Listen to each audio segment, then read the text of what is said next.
Amados irmãos, amadas irmãs, chegamos para mais um tutorial Bien-aimés frères et sœurs, nous voici à un nouveau tutoriel geral da nossa et le titre général alimento diário de notre será série de la nourriture o quotidienne Evangelho do Reino. sera prêcher cet évangile du royaume. O título deste Nous volume sommes en train de voir le deuxième livre. Le titre de ce volume, c'est Préparer pour l'avènement secret du Christ. Le titre de la troisième semaine, viverá o homem. c'est L'homme ne vivra pas de pain Semana seulement. 3, né? Donc nous allons voir la troisième semaine. Semana 3, segunda-feira, Et commençons déjà la troisième semaine, lundi, pedido a nous avons le thème uma mudança de plano. Vou ler la repentance, un changement de plan. eu acho Je vais lire le premier paragraphe qui est ici. Je trouve que c'est très important car ça va guider toute la semaine. não só de pão viverá o homem. Ici, il est dit, No decorrer l'homme ne vivra pas de pain seulement. Au cours de cette semaine, nous allons voir que nous avons besoin d'une repentance qui nous transfère du plan terrestre vers le plan céleste.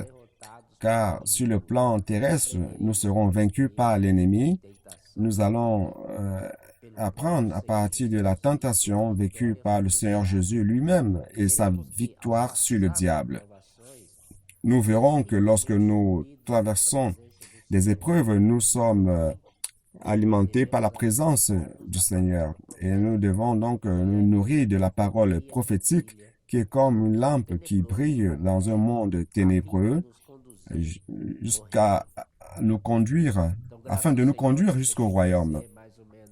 Nous rendons grâce au Seigneur car ça sera plus ou moins ce dont nous allons parler durant cette semaine. Nous allons mettre l'accent sur certains points. Lundi, par exemple, ici, il parle de la repentance. Premièrement, Jean-Baptiste est apparu dans Matthieu 3:2.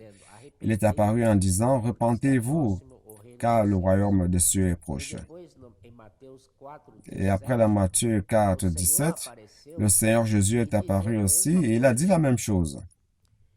« Repentez-vous, car le royaume des cieux est proche. » Maintenant, mes frères, quelle est la différence entre la repentance proférée par Jean-Baptiste et la repentance proférée par le Seigneur Jésus? Ici, il y a une grande différence. Le Jean-Baptiste, je vais vous lire d'ailleurs. La repentance de Jean-Baptiste nous amène à faire 180 degrés. Vous êtes de dos, vous tournez le dos à celui qui vous parle. Donc, se repentir, c'est se retourner vers celui qui est en train de vous parler. Donc, 180 degrés. Mais même comme cela, vous n'avez pas encore changé de plan. Vous êtes encore sur le plan originel, qui est le plan terrestre. Dans ce cas, rien ne changerait. Vous pourriez même arrêter de faire certaines choses parce que vous vous êtes repenti, vous avez des remords. Non, je ne dirais pas de remords. Par exemple, vous comprenez que vous avez fait beaucoup de bêtises et que vous voulez arrêter de faire cela. Mais si vous ne changez pas de plan, vous allez continuer la même chose. Vous allez retourner au point de départ. Mais l'importance de la repentance professée par le Seigneur Jésus dans Matthieu 17, c'est le changement de plan. La repentance prêchée par le Seigneur ici, c'est un changement de plan. Vous partez du plan terrestre vers le plan céleste. Ça, c'est le grand secret. Pourquoi? Parce que nous sommes de là-haut. Je ne vais pas citer beaucoup de versets, mais ici, il y a certains versets qui disent que nous sommes de là-haut. Plusieurs versets. Dans Jean 3:3, par exemple, si quelqu'un n'est né de nouveau, il ne peut voir le royaume des cieux, le royaume de Dieu. Donc ici, naître de nouveau, c'est naître de là-haut. Et après, dans Jean 3:31, le Seigneur dit, celui qui vient d'en haut, certainement est au-dessus de tous. Celui qui vient de la terre est terrestre et parle des choses de la terre. Celui qui vient du ciel est au-dessus de tous. Amen. Jean 8, 23, le Seigneur dit, vous êtes d'en bas et je suis de là-haut. Vous êtes de ce monde, moi je ne le suis pas. Donc cela pour montrer que nous avons besoin de repentance pour un changement de plan du terrestre vers le céleste. Maintenant, on va à mardi. Dans le titre, c'est « Soyons vigilants ». Déjà au chapitre 3 de Matthieu, lorsque le Seigneur Jésus a été baptisé par Jean-Baptiste, durant ce baptême, ou après ce baptême, il y a eu une voix qui s'est fait entendre du ciel. Clairement, c'était la voix de Dieu le Père qui disait que celui-ci est mon Fils bien-aimé en qui j'ai mon plaisir. Et l'Esprit Saint est descendu sur lui sous la forme d'une colombe pour le oindre comme le Christ. Et à la fin du chapitre 3, Dieu le Père qui parle en disant qu'il est le Fils de Dieu bien-aimé. Donc, il est le Fils aimé, bien-aimé. Chapitre 4, verset 1, montre que le Seigneur Jésus a été amené par l'Esprit dans le désert pour être tenté par le diable. N'est-ce pas? Et ce diable, qui est? Ce diable, c'est Satan lui-même. Satan signifie l'adversaire de Dieu. Et diable signifie accusateur. Donc, il est tant accusateur de Dieu, il s'oppose à Dieu, et en même temps, il est notre accusateur. Il nous accuse chaque jour, jour et nuit devant Dieu. Ce Satan ici, mardi, nous montre qu'il est quelqu'un qui passe son temps à rôder par-ci par-là autour de la terre. Lorsque les anges se sont présentés à Dieu dans Job, n'est-ce pas? Verset 6, chapitre 2, 1 et 2, montre qu'il se promenait par-ci par-là autour de la terre. Cela montre le caractère de notre ennemi. Il ne fait rien, il est oisif et passe son temps à espionner, à parler de la vie des autres. Dans 1 Pierre 5, 8, il y a un avertissement. Soyez sobres et vigilants. Veillez, votre adversaire le diable rôde comme un lion rugissant, cherchant qui il va dévorer, ou qu'il dévorera. Alors, comment vaincre cet accusateur? Dans Apocalypse 12, 10 à 11, il est important que vous lisiez ces versets. Je vais vous lire cela. Maintenant, le salut est arrivé et la puissance et le règne de notre Dieu et l'autorité de Christ, car il a été précipité l'accusateur de nos frères, celui qui nous accusait devant notre Dieu jour et nuit. Ils l'ont vaincu à cause du sang de l'agneau. Deuxièmement, à cause de la parole de leur témoignage. Et troisièmement, ils n'ont pas aimé leur vie jusqu'à craindre la mort. Donc, premièrement, nous vaincons par le sang de l'agneau. Deuxièmement, par la parole du témoignage que nous donnons. Et troisièmement, même devant la mort, nous n'aimons pas notre propre vie, c'est-à-dire renoncer toujours à la vie de l'âme. Toujours, toujours. Si vous voulez vaincre l'accusateur, alors vous devez renoncer à la vie de l'âme. Allons donc à mercredi. Le titre ici, c'est « La présence du Seigneur dans les épreuves ». Donc, plusieurs versets nous sont présentés. Deutéronome, comment le Seigneur a éprouvé le peuple dans le désert. L'Éternel. Ce désert aride et sec, il y avait des serpents sonnettes. des serpents venimeux. Donc, les serpents brûlants, ça c'était une nouveauté pour moi. Dans le désert, il y a eu des serpents brûlants, venimeux, et lorsqu'ils vous piquent, vous mourrez. Donc, ce désert difficile, ils y ont passé 40 ans. Et qu'est-ce qui a motivé cette conversation? C'est parce que dans Matthieu 4, 2, le Seigneur Jésus, après avoir jugé 40 jours et 40 nuits, a eu faim. Donc, ce nombre 40 a un grand sens. D'un côté, c'est l'épreuve. Et de l'autre côté aussi, cela indique notre communion avec le Seigneur. C'est-à-dire, même au milieu des épreuves, le Seigneur ne nous abandonne jamais. Et ces épreuves, d'un côté, le Seigneur ne nous tente pas. Jamais il nous tente, mais il nous éprouve. Alors, ces épreuves font partie de la discipline du Seigneur envers nous, afin de nous amener à apprendre beaucoup de choses. Par exemple, à ne pas être orgueilleux, à ne pas abandonner Dieu. Car lorsque vous enrichissez, vous gagnez beaucoup de choses, vous avez beaucoup de choses, vous réussissez, vous réalisez beaucoup de choses, alors vous avez tendance à oublier Dieu. Et il fait dans cela, il nous éprouve dans notre vie afin que nous nous rappelions toujours de lui. Et dans Deutéronome 8, 15, 16, il dit ceci: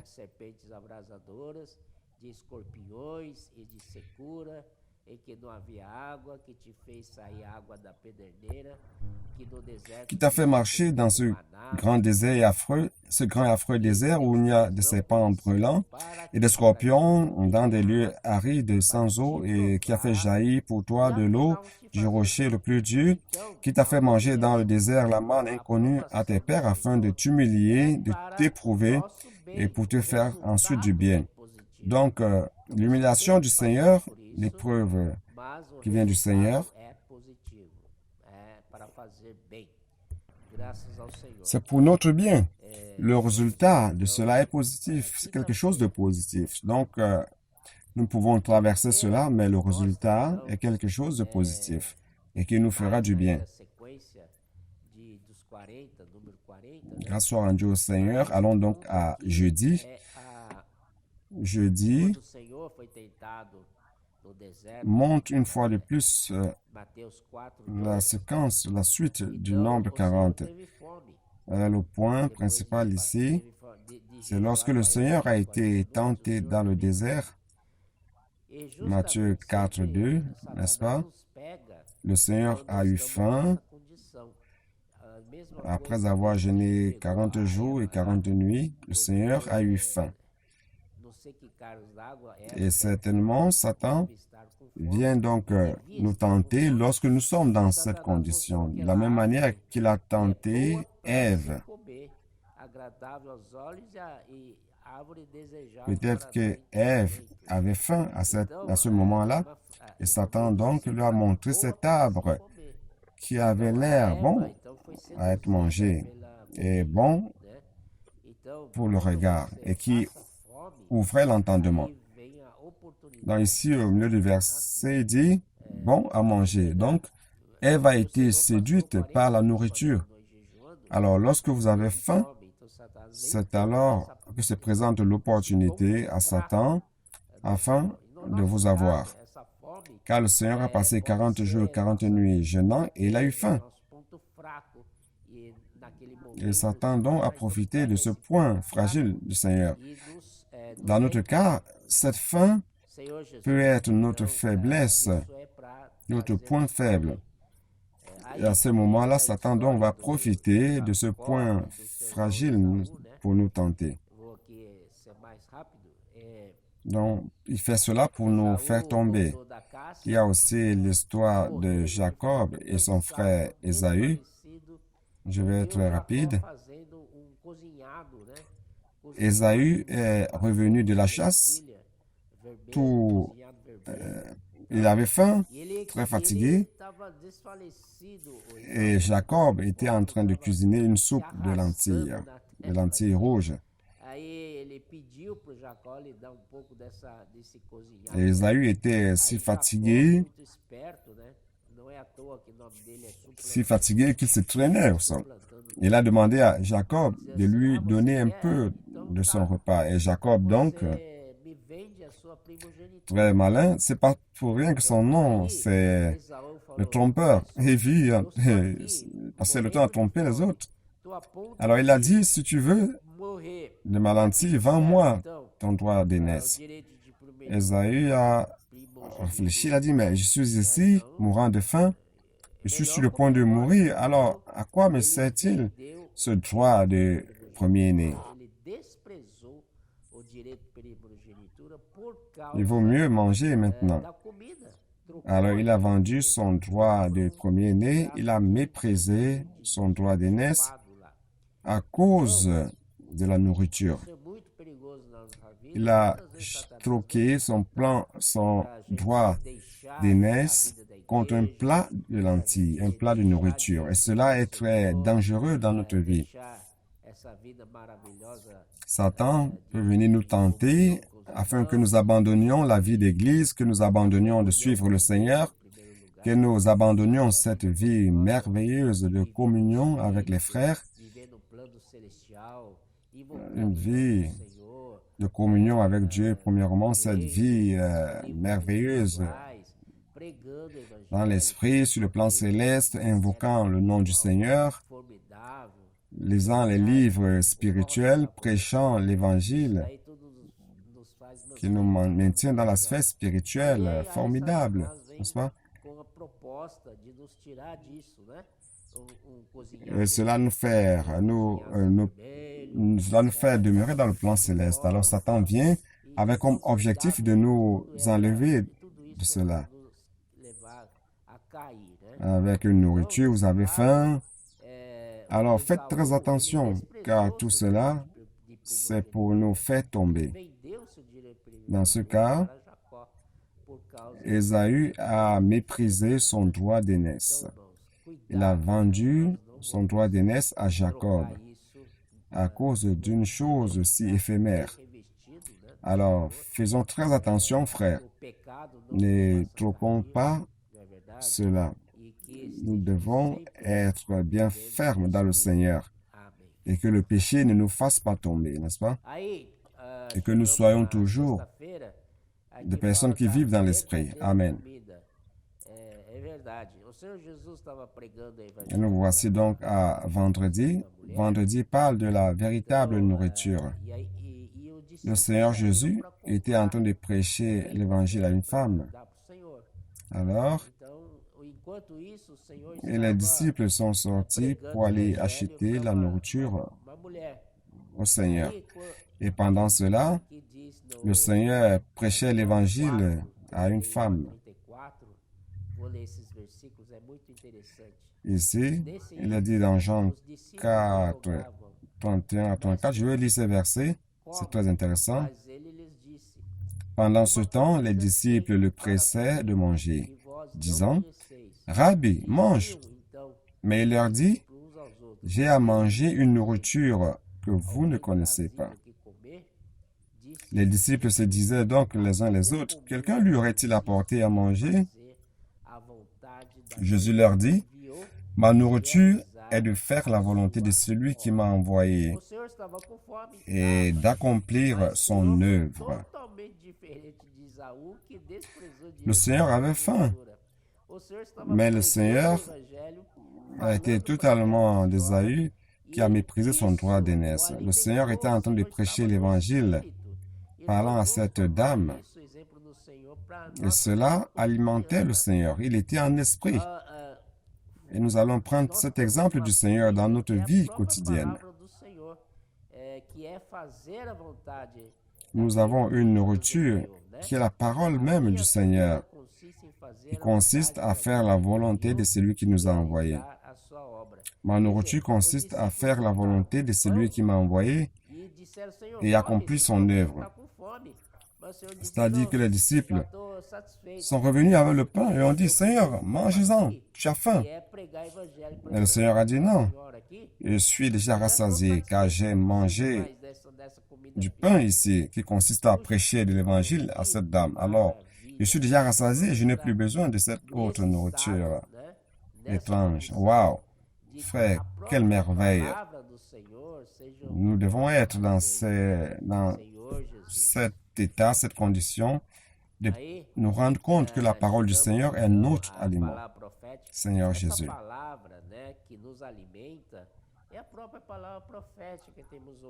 Retournons à la parole prophétique. Cette parole qui nous alimente, c'est la parole prophétique que nous avons ou que nous écoutons quotidiennement. Et que dans 2 Pierre 1,19, cette parole prophétique, ce verset dit que nous faisons bien de l'écouter. Il est important d'écouter cette parole. Ici, recevoir cette parole ou d'écouter, c'est pratiquer cette parole. Lorsque nous la pratiquons, elle devient aliment pour nous et nous sommes rassasiés et il ne nous manque de rien. Le Seigneur nous donne tout ce dont nous avons besoin. Et cette parole, cet aliment spirituel, c'est une lampe qui nous conduit au milieu de ce monde ténébreux. Le monde est dans les ténèbres et c'est lui qui va nous conduire car nous pouvons tomber. Nous ne voyons rien dans l'obscurité. Nous pouvons tomber dans un trou. Nous pouvons tordre notre pied, nous blesser. Dans ce lieu ténèbre, nous avons la parole prophétique qui nous éclaire. Et cette parole prophétique sera avec nous jusqu'à ce que le jour se lève. Et ce jour, c'est le jour de l'avènement du Seigneur. Et aussi, jusqu'à ce que naisse dans notre cœur l'étoile du matin. Donc, le jour du Seigneur a deux aspects. Il y a l'avènement secret du Seigneur.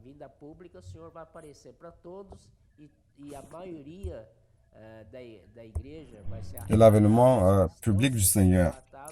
Il est clair, durant l'avènement public, il va apparaître à tout le monde. Et la grande partie des églises, la grande partie sera enlevée, la grande partie des chrétiens sera enlevée dans les airs pour affronter le tribunal de Christ. Mais ici, nous sommes en train de prêcher l'avènement secret du Seigneur qui va se produire avant l'avènement public du Seigneur. Donc nous voulons que les frères soient enlevés directement vers le trône de Dieu durant cet avènement secret du Seigneur. C'est ce que nous prêchons, nous parlons, nous vous exhortons à cela. Dans Jean 13, il est dit que le Seigneur, lors de la dernière scène du Seigneur qui était, en fait, la scène, c'est le dîner. Jean 13, après que Judas est sorti de cette salle, le Seigneur a donc eu la liberté de dire beaucoup de choses à ses disciples qui étaient restés là. Et le Seigneur, durant cette nuit-là, c'était la dernière fois que le Seigneur s'est réuni avec ses disciples de son vivant. Et après, il y a eu une nuit obscure que nous vivons actuellement. Mais nous croyons que cette nuit obscure tire à sa fin et l'aurore s'approche. Prêtons attention à l'aurore astronomique, nautique. Et durant cette période, le Seigneur viendra, il va donc enlever les siens. Il viendra comme un voleur, deux seront dans le champ, un sera enlevé et l'autre laissé. Deux seront à la meule, une sera enlevée et l'autre sera laissée. Donc, frères, nous croyons que cette nuit tire à sa fin. Alors, nous rendons grâce au Seigneur. Dans le royaume, nous allons prendre le petit déjeuner avec le Seigneur. Alléluia. Oh, Seigneur Jésus. Et nous arrivons finalement à dimanche. Dimanche pour corroborer ce que nous sommes de là-haut. Donc, deux autres tentations. Premièrement, en fait, la première, c'était l'homme ne vivra pas seulement de pain. La deuxième, le Seigneur a été enlevé, amené par le diable vers la ville sainte et l'a mis sur le pinacle du temple, qui est le point le plus haut du temple. Et s'il dit, si tu es enfant de Dieu, jette-toi. Car il est écrit qu'il ordonnera aux anges pour qu'ils te gardent et qu'ils te soutiennent dans leurs mains afin que tu ne tombes point et que tu ne te brises sur aucun rocher. Donc, ce genre de tentation, c'est faire en sorte que le Seigneur soit un grand homme dans le monde religieux, que tout le monde puisse l'admirer, car tous veulent avoir des titres au milieu de la religion. Être le top de la religion, être applaudi par tous, être écouté par tous, avoir de l'importance et avoir une parole qui touche tout le monde. Mais le Seigneur a rejeté cela. Le Seigneur a dit, il est écrit aussi que tu ne tenteras pas le Seigneur ton Dieu. Nous ne pouvons pas tenter le Seigneur notre Dieu. Nous ne voulons pas ce genre de position. Cela peut nous amener à une corruption totale. Et la troisième tentation, le diable l'a amené vers un monde très haut et lui a montré tous les royaumes du monde et leur gloire. Et il dit, tout ceci je te donnerai si tu te prosternes et m'adores. Cela montre que, premièrement, il est le prince de ce monde, c'est lui qui domine sur tout le monde. Il domine sur toute la nation. Toutes les nations sont sous son autorité. C'est pas pour rien qu'il est appelé le prince de ce monde. Mais son heure est arrivée. Le Seigneur l'a déjà expulsé de ce monde. Alors donc, grâce au Seigneur. Maintenant, il manque d'exécuter la sentence. Celui qui va exécuter la sentence, c'est l'Église, le corps de Christ. Alléluia. Et le vainqueur. Somente uma coisa o Senhor poderia fazer, ele daria todo o reino. É o caminho mais fácil. Então, somente. Et donc, il suffisait au Seigneur de faire une seule chose pour recevoir tout le royaume. La seule chose, c'est l'adorer. Et le Seigneur Jésus a été très ferme et a dit,